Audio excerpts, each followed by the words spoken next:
aeroplano. 목사님도 비행기 타고 왔어. Kaya nga po sila pastora, bago sila ay pumunta dito sa Pilipinas, ano ginamit? 비행기는 그럼 왜 만들어졌을까? So bakit kaya ay ginamit po ang aeroplano? Wait a minute. 오케이! 맞아. 비행기를 타고 다른 나라를 Kaya nga po tama, kaya ginawa ng aeroplano upang kung gusto mo pumunta sa ibang bansa, pwede tayo sumakay. 그런데 친구들 생각해보자. 이 마이크가 자동차가 비행기가 고장이 나면 어떻게 될까? 오래돼서. So halimbawa, kung ang kotse, kung aeroplano ay nasira, ano mangyayari? 어떻게 해야 될까? 망치고 때려 뽀사서 고쳐체게 공을 갖다 팔아버려.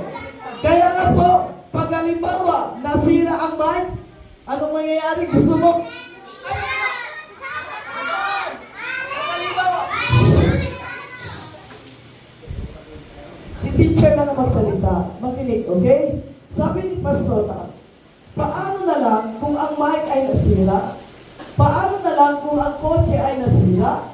Paano na lang kung aeroplano ay nasira? Anong ang saysay? 그러면 친구들 그러면 우리 사람 목사님도 우리 친구들도 누가 만드셨을까? Tulad po, si Pastora, mga bata, sino ba ang naglikha sa tao? 하나님이 만드셨어. 그죠? Hindi ba ang ating Panginoon Diyos ang naglikha sa tao? 그렇다면 우리를 만드신 분이 하나님인데 왜 만드셨을까? So, bakit kaya ang Panginoon Diyos ay nilikha ang tao?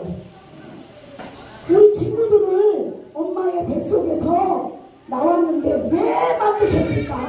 Bakit kaya ang ating Panginoon Diyos ay nilikha ang bata sa sinapupunan ng kanyang nanay? 왜 이 땅에 보내셨을까? Bakit kaya ay pinadala ka ng Panginoon dito sa lupa?